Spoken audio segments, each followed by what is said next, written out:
the program. Okay, isn't that fascinating? I've had a busy weekend. I don't know about you, but if you want to share your weekend with us, you can go live on Salaam Radio and share your weekend with us by calling us on 01733 602 133. And today we are talking about an event that Sharika has been to in London. Yes, first, before I speak about the event, I want to congratulate everybody who was involved with the Visit My Mosque event. Mashallah, it was a huge success like always and a great initiative. And Alhamdulillah, I think we should have more of these events for community cohesion and just our way of telling the world that we're not that bad people. You know, Absolutely. We're not as bad as you think. Come visit our mosque and know about us, and maybe you'll know that, okay, these people are good people. Let's live together. It's just small gestures like these go a long way, I think. So congratulations to whoever was involved in Visit My Mosque event. Yeah, we're going to talk a bit more about that, inshallah, during the course of the program. We're hoping that Anna will join us. She was there yesterday helping out, talking to the visitors. And Sister Anna and also Kate will be joining us later on in the program as well to share their experiences of being at the Visit My Mosque event in Peterborough. Yeah. But these events were held all over the country, and there was a big article in The Guardian as well, I understand, and some of the other news and media channels have also picked that up as well. So it's becoming a very popular national event. Of course, it was well received by the media, and why not? I mean, any negative, side of it gets in the media, any negative stories or any incidents. So it just makes sense that media also gives a positive feedback about such things, about any events involving Islam or Muslims. So it was quite well received by the media, and like I said, it was a huge success, and a lot of people actually visited this mosque and came out with positive thoughts and a positive mindset. Absolutely, absolutely. But tell us about your day in London yesterday, Sharika. Yes, so I was in London yesterday and I attended a very interesting event. It was called the Modest London Fashion Week. And now for people who are wondering what this is about, so modest fashion or modest clothing is a concept that's picking up very fast globally. Yes. Initially, it was associated with young Muslim women, or women from certain communities who had apprehensions of dressing up. Yeah. But they still wanted to look smart and part of the crowd, despite their reservations. So it started with social media, blogging, and people posting pictures about their outfits, what they've worn for the day. Modest range, I mean, modesty is different for different people. It means different things for different people. But just to give a basic guideline about just maybe covering your certain part of your body, maybe full sleeves or high necks or longer trousers, those certain guidelines. So it's quite difficult to find such outfits. It was at least a few years ago in high street stores, but now... Yeah, I mean, as you say, that I think only a day or two ago I was reading an article somewhere that some of the high street shops also are considering stocking hijabs. Of course, so hijab has become a very popular accessory in a lot of high street stores, and even designers, luxury, designers like Chanel, D&G, all these people are actually coming up with a line exclusively for these kind of people who would like to go for hijabs and abayas as well. Nike recently launched a hijab range as well. So this is a huge trend that's catching up globally. Absolutely. And so there was an event exclusively dedicated to a trend like this, and I saw, women from various ethnicities and So it's not restricted to just the people of Muslim faith? It's not. It's anyone who has apprehensions of, like I said, dressing up. They're just conscious about maybe the way they look in a certain kind of clothing. For example, Nigella Lawson, she is one of the biggest chefs here, and she was the one who started this, or she popularized burkini, which is a full-fledged swimming costume, which you're covered literally from top to toe. So she had nothing to do with religion or culture. It was just that she had apprehensions of showing her body. So anyone who feels that, okay, they don't want to show skin. They don't want to show their skin, or they're just conscious about how they might look. It's for them, this range of modest clothing. But yes, it was popularized initially by Muslim women. Yeah. And hijabs especially, it's a huge, trend picking up by... Lots of news coverage in that. Exactly, a lot of coverage. Lots of pages of print media spent on covering print, hijab. Electronic. It was very interesting event to see yesterday, and exclusively dedicated to a range like this. And there were more than, I think, 100 designers from Turkey, Morocco, Saudi Arabia, from here as well, who actually showcased the collection of a modest range of clothing. A lot of people from Asian background, Southeast Asia, Bangladesh, Pakistan, Singapore, India, Malaysia, Pakistan. Yes, so a lot of people were there, and I think a good few thousand people attended this event in London. It took place over 2 days, 17th and 18th. And it was actually a huge success, and it was covered by all the global media, leading magazines, newspapers, television channels, you name it, it was covered by the press. One of the myths often, Sharika, is that when you talk about modesty or not wanting to swim in swimming costumes, particularly for women, they think it is Muslim women being oppressed. That's usually the bells start to ring. Sometime in the Western civilization, some of the media will make a big play of it as well.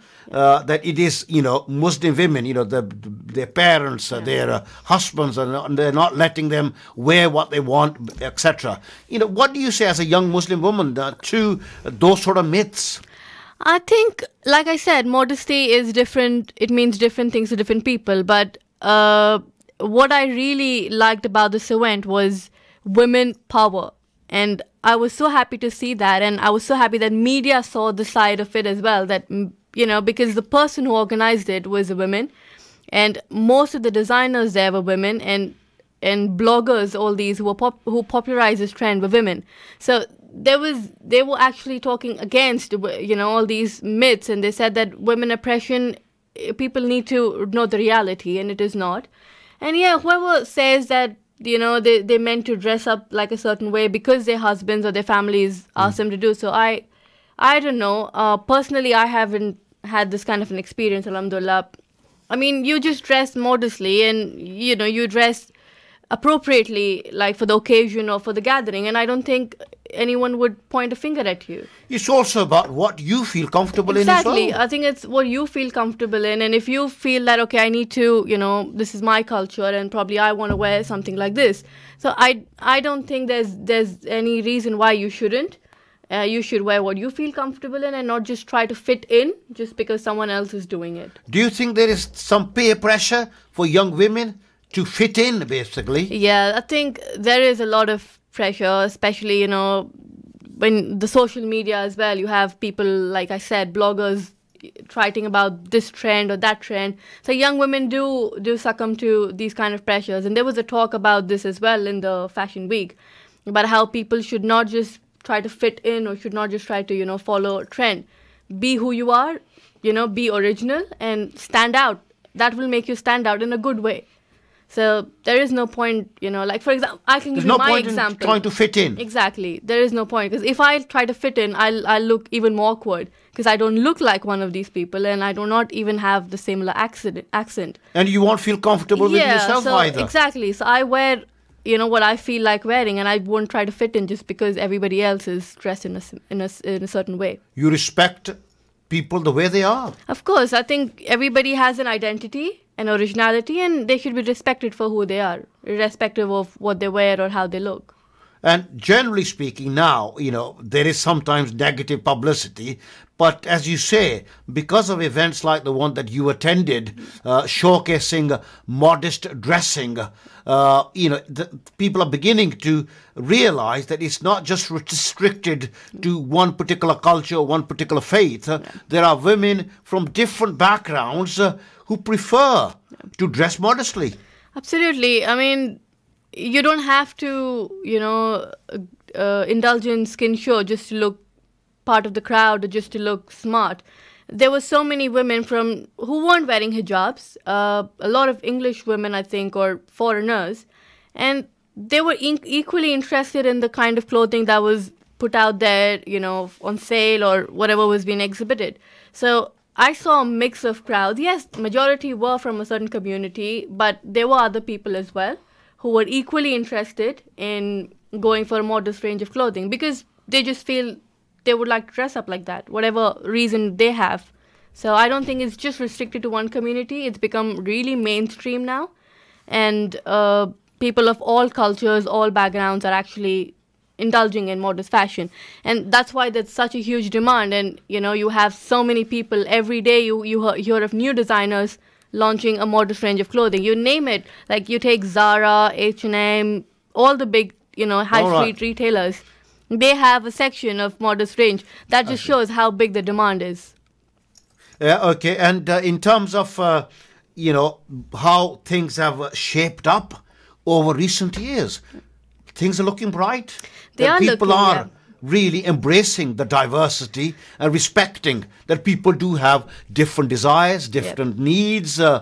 They feel comfortable in different dresses, etc. I think times are really changing and there is a lot more, respect for each other and mutual admiration. And no matter who you are or what ethnicity you come from, like I said, times are changing and people are becoming more tolerant and acceptant of each other.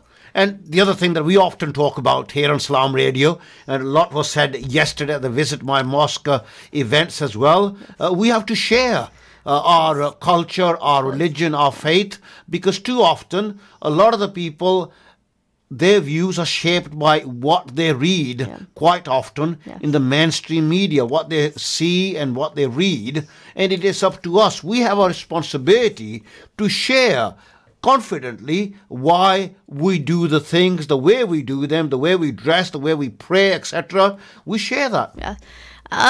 Communication really helps bridge gaps.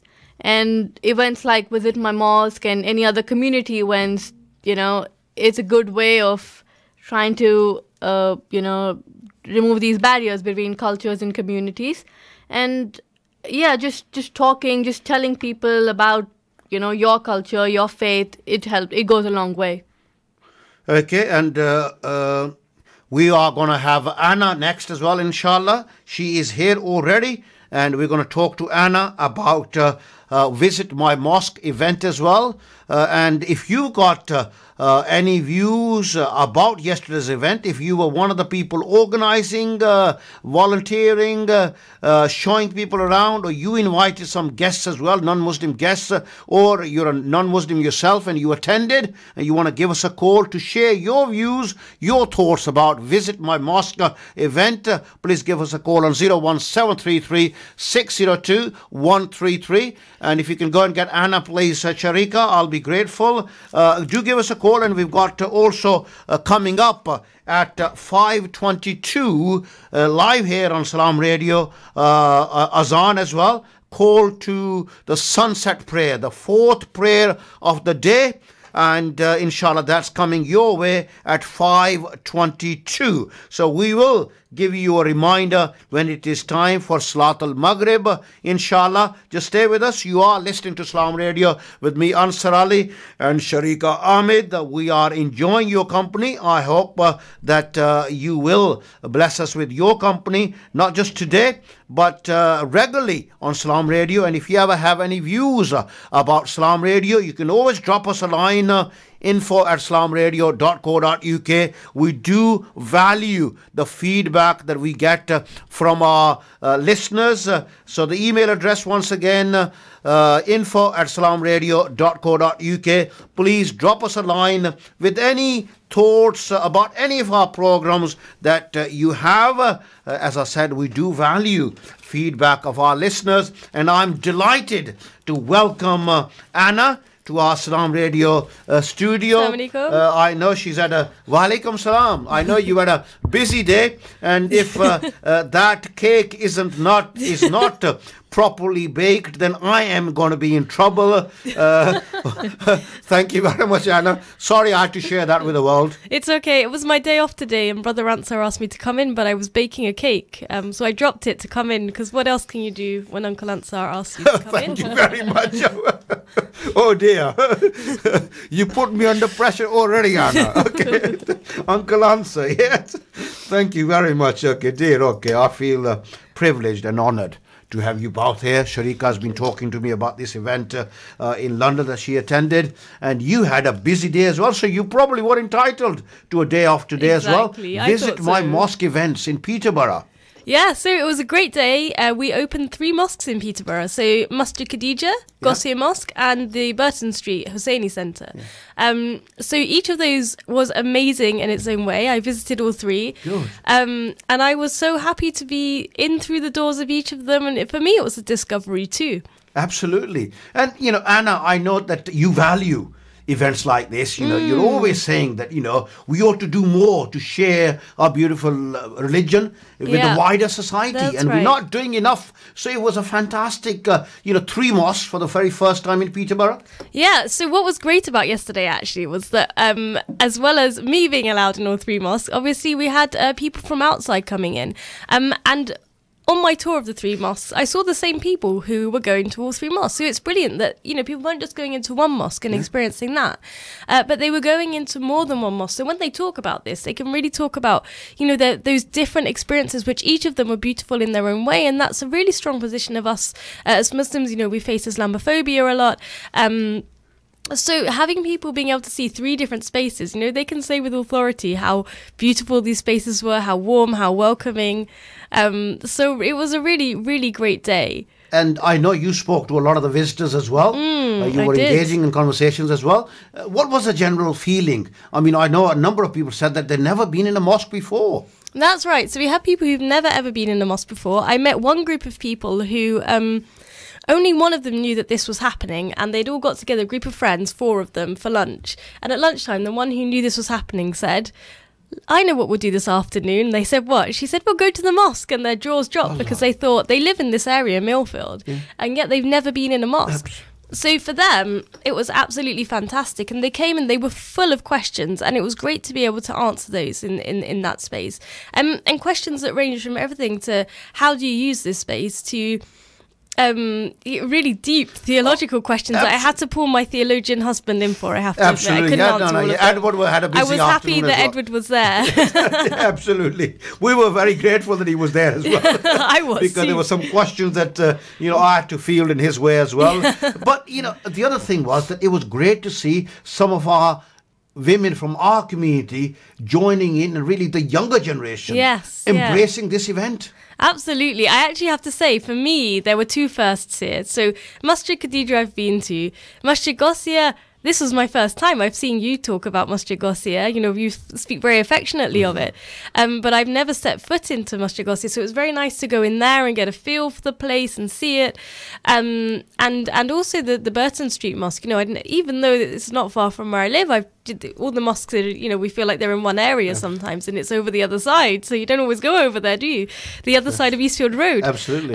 So it was great to be able to be there. And what was great at Burton Street Mosque as well is that all the young people were stewarding as well. So they were so very organised at Burton Street, and all of the people sort of stewarding people around were young women. And so where we kind of have this view that people don't often get to speak to Muslim women, but they're often told about Muslim women, it was really great to have them kind of meeting and greeting and talking. And their Ask the Scholar section that they had at Burton Street Mosque also had a female scholar, so they were asking a female scholar. So it shows the position that women can attain within our religious traditions as well. And women are encouraged generally, although the perception is that they don't come forward, they don't get involved as well. But I think yesterday was a fantastic opportunity to bust some of those myths.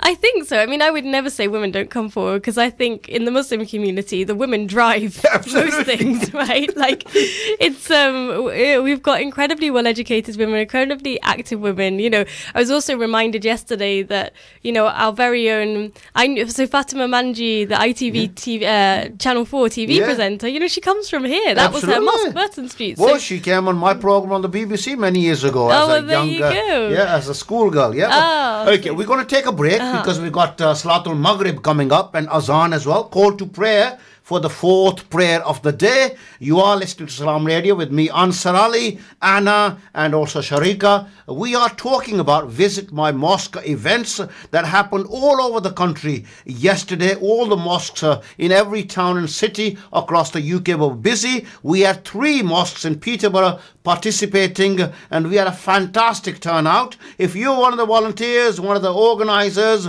one of the visitors, and you want to share your thoughts with us, give us a call on 01733 602 133, and inshallah we'll be back with you after Azan and we'll talk more. Stay right where you are. You're listening to Salaam Radio, and it's now time for Maghrib Azan. Allahu Akbar, Allahu Akbar, Allah.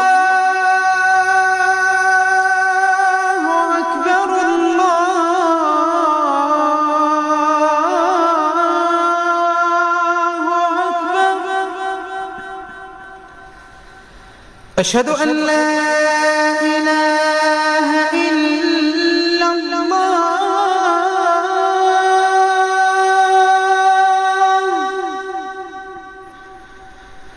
أشهد أن لا إله إلا الله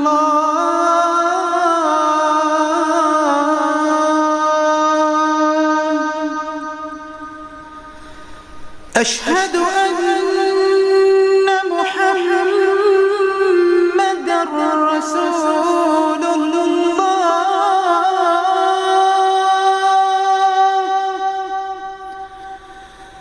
أشهد أن محمدًا رسول الله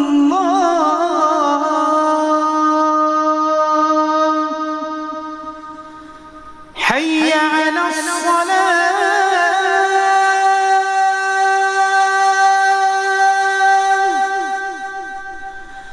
حي على الصلاة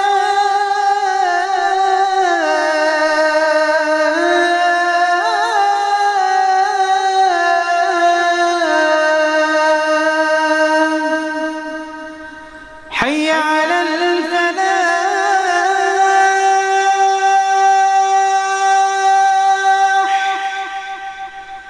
حي على الفلاح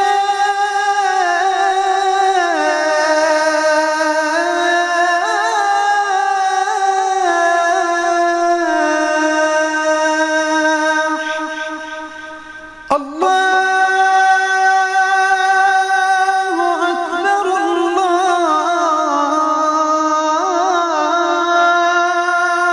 أكبر لا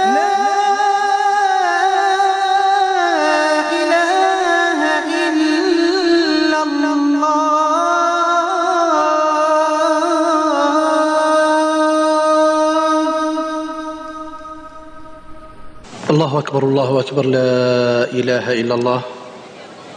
اللهم صل على محمد وعلى آل محمد كما صليت على إبراهيم وعلى آل إبراهيم، وبارك على محمد وعلى آل محمد كما باركت على إبراهيم وعلى آل إبراهيم في العالمين إنك حميد مجيد.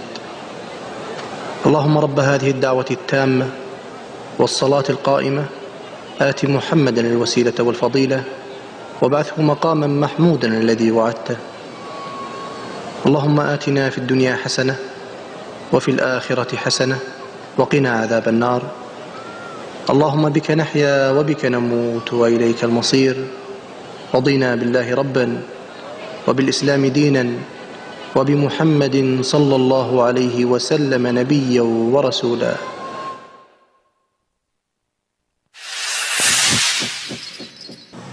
السلام عليكم. بسم الله. قال النبي صلى الله عليه وسلم من رغب عن سنتي فليس مني. If you want to learn about Islam and Muslims, stay tuned to Salaam Radio 106.2 FM.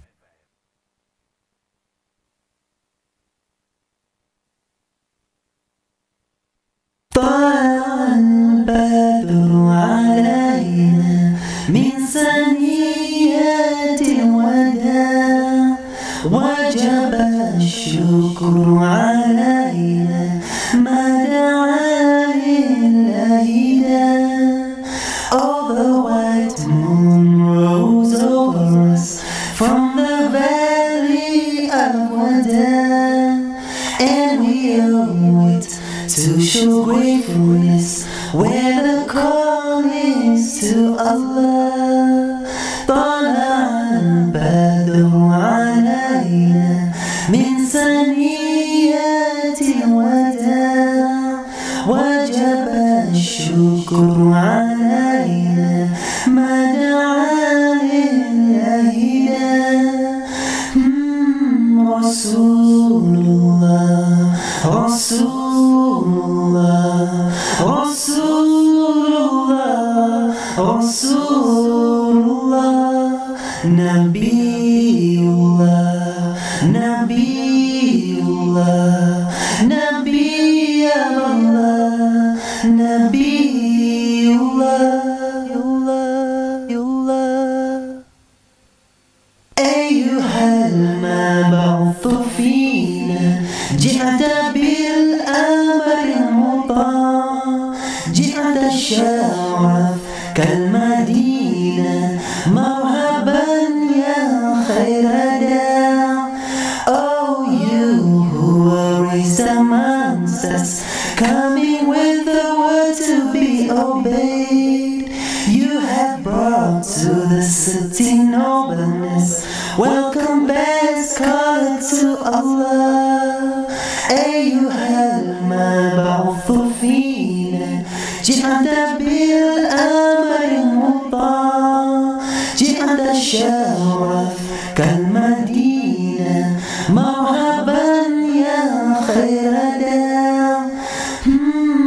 رسول الله حبيب الله نبي الله شفيع الله. رسول الله حبيب الله نبي الله شفيع الله. طلع البدر علينا من ثنيات الوداع وجب الشكر علينا ما دعا لله داع. أيها المبعوث فينا جئت بالأمر المطاع جئت الشرف كالمدينة مرحبا يا خير داع. رسول الله رسول الله رسول الله رسول الله نبي الله نبي الله نبي الله نبي الله. Oh, the white moon rose over. Broadcasting 24 hours a day, 365 days a year. This is Salaam Radio. Assalamu alaikum and welcome to the second half of the program. Thank you very much indeed for your company. Sharika and I are joined with our very special guest, Anna, and we have been sharing with you the Visit My Mosque events that took place yesterday across the whole of the UK. Just about every town and city had at least one mosque participate, opening its doors to the wider community. And as you heard, that it was a great turnout everywhere throughout the country as well. And it's a great initiative, proving to be an excellent initiative, Anna. Yeah, absolutely. So I actually was telling you earlier, I went to all of the 3 mosques that were open in Peterborough yesterday, and it was really great because I met a lot of people from actually lots of different backgrounds. Absolutely, and one of the people that you met is on the line now. Kate, good afternoon to you. Good evening. Good afternoon. It was very interesting. Yeah, you're live on Salaam Radio, Kate. Let me warn you, you're live on Salaam Radio. The whole world is listening to you. No pressure. I'm sure they are. Okay, how are you? I'm very well, thank you. Thank you. Thank you very much for making the time for Salaam Radio. Kate, you were at Goshka Masjid. That's where I met you yesterday afternoon. You met Anna as well. What were your impressions of visiting the mosque yesterday as part of this Visit My Mosque initiative? Oh, it was great because it was really friendly and welcoming. I didn't feel like I had to talk to anybody, but people did come up and chat to me, and they were very welcoming. And I learned a bit about the mosque in my hometown, actually, because I grew up in Woking, and Anna was telling me about the guy who built the mosque in Woking, so that was great. It was really interesting. And Megan obviously knows a little bit more than you and Richard, doesn't she? Well, she's visited with her school. Yes. So she's well trained. Okay, well done. And in terms of events like this, I know you do a lot of work with diverse communities in terms of the profession that you have in terms of promoting arts and cultural activities. How important do you think events like this are? Because Islam and Muslims quite often do get a lot of negative publicity. I think it happens to all religions, and anything that anybody feels a bit nervous about. I find it difficult sometimes to get people to try the arts and come to the theatre. They've not done it before. So, and you always need a friendly face and an open welcome. And then people come in and realise, oh, this is all right, actually. I feel quite welcome and I feel quite comfortable. And in terms of seeing more events like this so that people's inhibitions that they may have about entering into a different culture, a different place of worship that they're not probably used to, is so important, especially when we feel so proud of the diversity that we have in cities like Peterborough. Yeah, I think it's important we all visit each other's events, support each other's community. I used to live in Manchester, and it was really visible there when we lived there that everybody did go to each other's events, and I'm sure Peterborough's got the same potential to be supportive of each other's events. And a lot of people put in a lot of effort organising these events in 3 Peterborough mosques as well. Lots of volunteers, lots of women were involved as well. You know, it was actually seen that in lots of refreshments as well. The food always helps. Absolutely. There was no shortage of food, was there? Okay. No. Any particular message for the organisers, for our listeners here on Salaam Radio? I just think well done. Make sure more people know about it every time, so they get bigger and bigger. And it's nice, you know, that you had male, female, young, old welcoming, and that I think that really makes a difference as well. Kate, thank you very much indeed for joining us on Salaam Radio.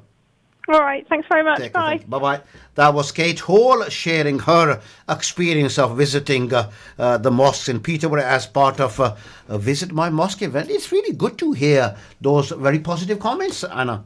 Yeah, absolutely. And I think amongst other comments that I heard yesterday was a group who were looking at, was in Gossia Mosque, who said that this has all been so well considered and well prepared. So I don't know if you would have noticed, actually, Brother Ansar, that there was a reproduction of the Prophet's Mosque in there, made in tiny miniature detail. It was absolutely wonderful. And I think the brother who built it may not appreciate me crediting him, so I won't say his name, but it was wonderful. He knows modest, who he is. He's very modest. Yes, he just doesn't like the publicity, but he does put in a lot of work. We know. May Allah subhanahu wa ta'ala and bless him. Yeah, exactly. So, and then that wasn't missed. And then also in Masjid Khadija, our sister Nasira had set up a Moroccan tea corner, so she had Moroccan teapots and rugs and cushions, and that went down like a complete house on fire. Everybody loved it. There were so many people in that corner, and she made a lot of space as well.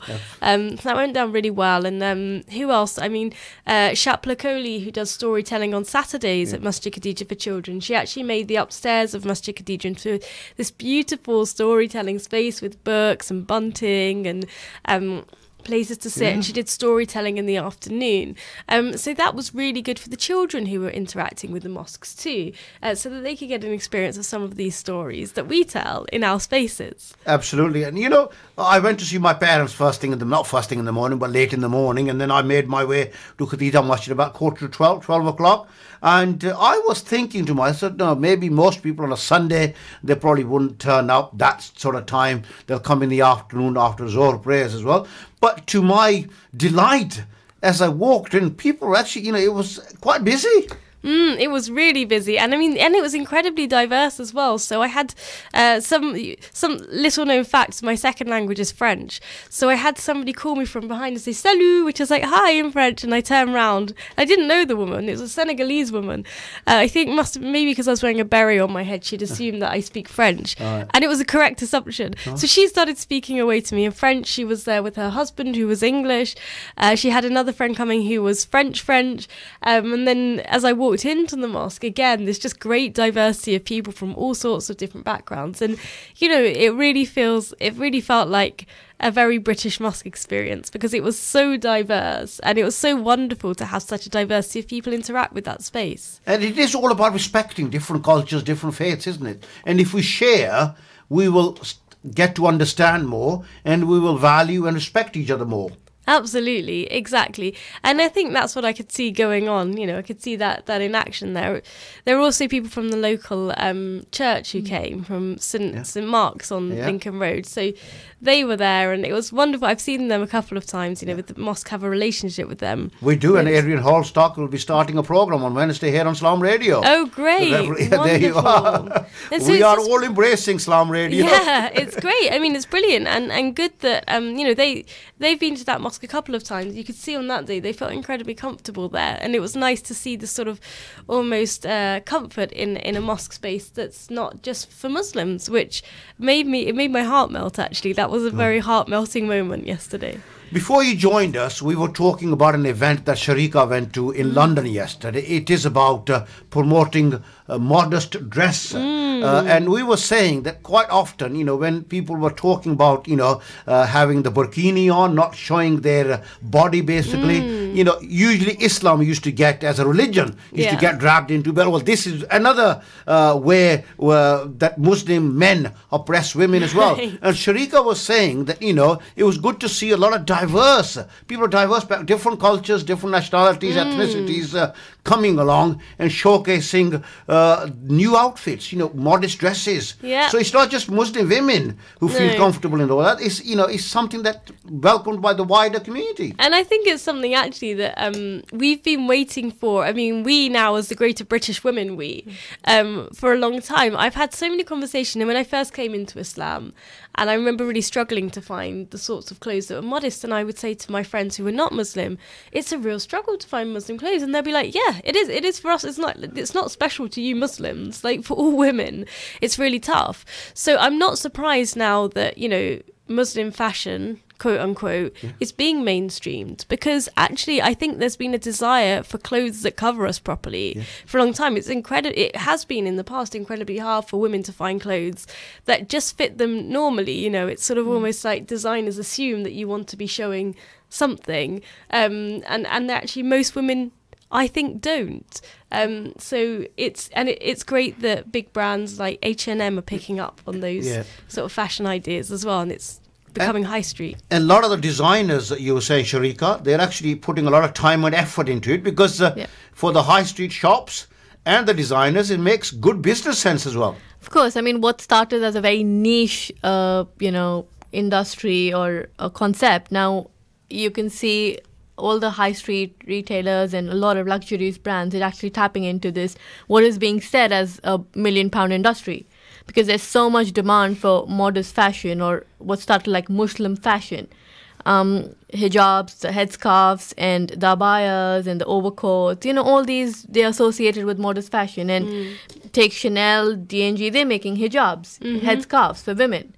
Nike just started a headscarf, I think, as well. It launched, and it was a huge, you know, big. I would have loved that 10 years ago. I used to do jiu-jitsu. I would have loved that. I would have been so happy. So that just shows that women, you know, it's a sports brand, and a lot of other sports brands as well, they've come up with an exclusive modest range for women.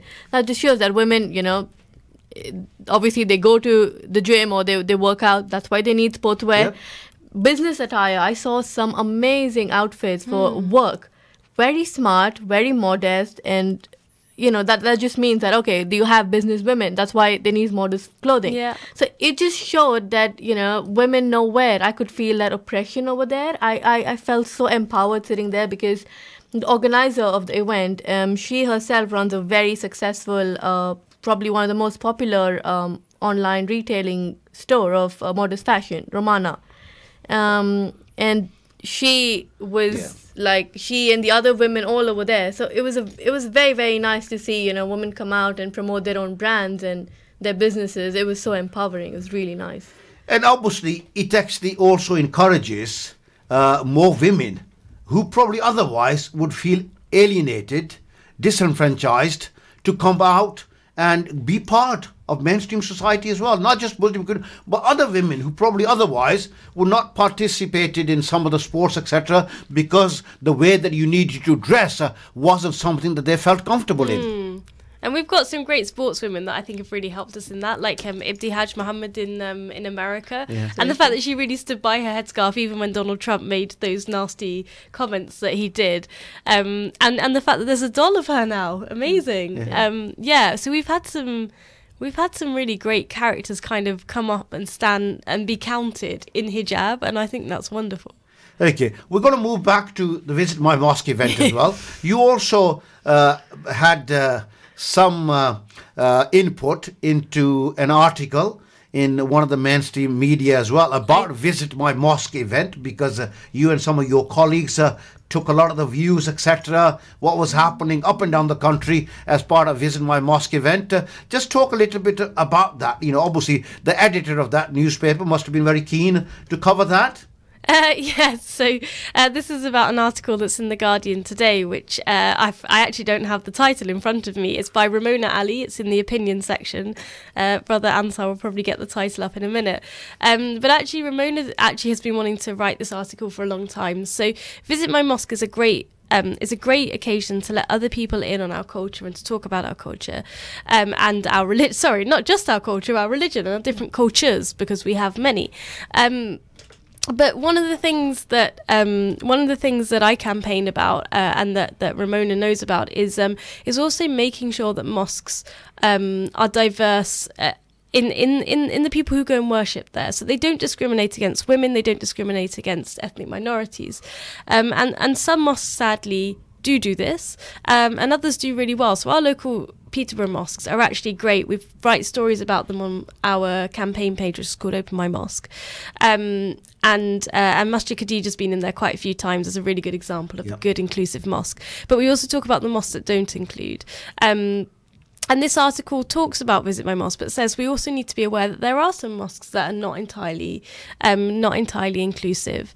She talks about some of the issues, but then she goes back and talks about some of these leading mosques. And Masjid Khadija is mentioned there in The Guardian today as a real kind of leading light in being open and diverse and welcoming to everyone. It has a board that's male and female. So it's really nice that we have this kind of leader in our town that we can talk about. And it's important to say as well, this shouldn't overshadow what Visit My Mosque are doing up and down the country. And even the Muslim Council of Britain at the moment have got working groups to help other mosques come up to the standard of our local mosques, like Masjid Khadija, where they are more diverse and inclusive, where they have space for women as well as men, where they recognise the needs of black Muslims as much as they do Asian Muslims. Because Islam is not restricted to one particular racial group, is it? Exactly. The Ummah is very diverse. Yeah. And we need to embrace that. It's not the responsibility of one particular nationality. Islam is beyond borders.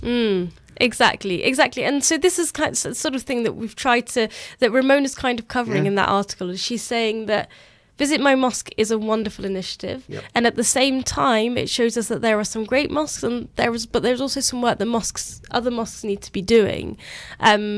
And I just think it's nice because it highlighted our local Peterborough Mosque. Absolutely. Masjid Khadija. And the title of the article is UK Mosques Must Make Space for Women, Not Turn Us Away, by Ramona Ali. But, when you look at it, it's work in progress. But what we saw yesterday in 3 of the mosques in Peterborough. If we go back a decade, it's not static, the way that we embrace things, basically. And I think, but 10 years ago, maybe, we never dreamt that, the mosques would be as open as they were yesterday. So, inshallah, in 10 years' time, we will, no doubt, inshallah, with the help of Allah subhanahu wa ta'ala, we will make great strides. Inshallah. And I think also, with the help of Allah subhanahu wa ta'ala, and with us recognizing that Allah wants us to share what we've learned and how we've progressed, because I think in Peterborough, there are good case studies. That doesn't mean they just stay in Peterborough. It means that we help other people to develop in the same way. And, and one of the things we were saying while we were having the break as well, that maybe we as Muslims sometimes are not very good at sharing good practice. Something that works well in one place and, sharing it with another place as well. And we ought to do more of that, Sharika. Absolutely. I think that, we have this problem in our community where we don't want to learn from the other person, whatever the reason. Some people might think, oh, why should I? Or some people might think, oh, why? They might be shy. So I think we should just encourage that concept of learning from each other, from maybe mistakes of each other or just achievements of each other, learning them, accepting them. And, it's just this way the community can come together and work together and just progress even more. And, as they say, inshallah, in Islam, we are encouraged to give charity. And it's the hadith of beloved Prophet that by giving in charity, your wealth will not decrease, basically. And similarly, if we share our knowledge. And the greatest of wealth is knowledge, right? Absolutely. The greatest of wealth is knowledge. So. Absolutely. And you can't, you have to share that, basically. Yeah. That's very important. And while we're still on the same subject, we were very proud of the fact that you were invited to a big conference that was organized by the Muslim Council of Britain. Sorry, now that we've got you here, I want to make sure that we make the most of this valuable time with you, Anna, on Salaam Radio. You did a fantastic job. I know people have made some very positive comments. You represented our wonderful city of Peterborough at a national event as well. Just tell us a bit more about that. Okay, so last month the Muslim Council of Britain hosted an event called Our Mosques, Our Future. And this was an event which was for me, a coming of age for the Muslim Council of Britain.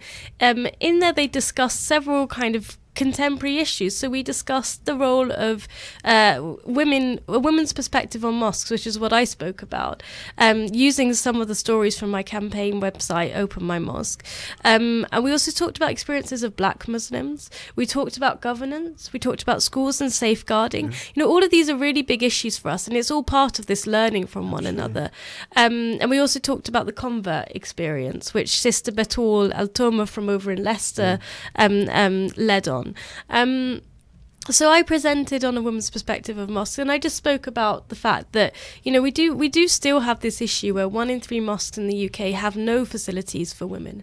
And of those that do, many of them don't even have a prayer space, so that women can find themselves when they're out and about with nowhere to perform their prayers, their Fard Ain. And this is a really big challenge. So whilst we have leading mosques and wonderful mosques, and we must talk about those leading mosques for the reasons we've just spoken about, we also have mosques that are not even permitting the basics. So we spoke a little bit about that, and I shared some of the experiences of women who speak to my campaign group, both the good and the bad, actually. And then I just offered some advice on what you should do if you feel that your mosque is not at the moment a space for you, if you feel discriminated against by your mosque, because some of the stories we get say that, it feels humiliating when I'm turned away, or I just felt absolutely isolated because I didn't think they wanted me. That was the words of one black convert.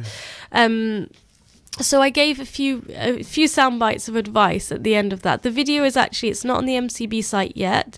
It is on the Open My Mosque Facebook page if anyone would like to see it. It's just 8 minutes. And it's also about, when we go to many of the mosques up and down this country, we will see a great deal of diversity. And sometimes we would probably, I've seen, and it's something that I actually value immensely, I like to embrace people when I'm in the mosque, but I actually pay particular attention to strangers, people who are probably, I don't see that often. And if I see them, I will go say Assalamu alaikum to them and talk to them where they're from, etc. And I've discovered that some of the countries in Africa, that to be honest with you, at my ripe age, that, there were Muslim communities there, and they've made this city their home. And when you talk to them, they say, oh, that's the country I'm from. Then I'll go home and I'll look on the map, whereabouts is this country, basically. But I think that it shows, you learn so much from other people. You do. And I think actually you've tapped on for me, which is one of the biggest things that we need to be talking about, which is actually the experiences of black Muslims, as we have so many, not just born Muslims who are black, but converts who are black. It's really essential that we know the past of black Muslims, because many of our African American and African Caribbean friends have come from very long lineage, longer than the Asian communities of Islam. So the West Africans actually came into Islam in the 9th century, so in the 800s. They were some of the biggest, richest, and most knowledgeable civilizations, as Muslim civilizations, that have ever existed. And it was those civilizations who discovered the Americas before Christopher Columbus did. And they didn't go and take over those countries. They traded, they married in, they kept their traditions. So these were incredibly sophisticated people. And we know that of the African Caribbean converts that we now have, if you look back through the lineage, it's likely they were of those people. And that's 12 generations ago that literally their Islam would have been beaten out of them in slavery. And we should be really holding these people on a parapet. We shouldn't even be thinking about, should we make space for them? It's like, just imagine the du'as of those forefathers 12 generations ago or more, for them to come back into Islam now. So it was really good to be able to discuss that at the Our Mosque, Our Futures event as well. And hopefully they'll be posting some of the great conversations that were led by Monera Williams, who's been on this radio station as Poetic Pilgrimage in the past. Okay, it's been a pleasure talking to you, Anna, and we've covered so much, but still I feel there's so much more to talk about, and inshallah in the coming weeks we will invite you back again to develop some of those discussion points further, inshallah, here on Salaam Radio. But thank you very much indeed. Was the cake well baked when you left home? I left the batter outside, so I haven't actually baked my cake yet. All right, you can finish it off when you get home. All right, I'll let Salaam Radio listeners know how I get on. Please do. Yes, we'll look forward to getting some feedback. And as long as Edward is happy with it, the outcome will be happy. Okay, that's the important. Your husband. Okay, and give Edward our salam, please. Okay, I will do. Sharika, thank you very much as well. We've had quite a program, haven't we? Alhamdulillah, we did. It was a good program, and Sister Anna as well. Her contribution about the Visit My Mosque. It was a good program, and hope our listeners enjoyed it and it helped them beat their Monday blues. Absolutely. I hope you've had a good start of the week. Just a couple of bits of information for you. There's a meeting this evening starting imminently at the Gladstone Park Community Centre. It's your festival. Get involved. Millfield Festival 2018. If you can get to this meeting, you will be most welcome. You can share your ideas about what you think should be happening in the Millfield Festival this coming year in August. Go along to the Gladstone Park Community Centre. The meeting starts at 6 o'clock. A date for your diary: 3rd of March 2018, 7:15 at the Key Theatre. A foreign policy, a discussion event, promises to be, quite fascinating. Basically, Can I say a word about that event? Please do. Really quickly. You've got 30 seconds. Okay, it's exploring male Asian masculinity through poetry, going from Urdu poetry to modern day spoken word poetry. I'm really excited about it, and I'm going to be there.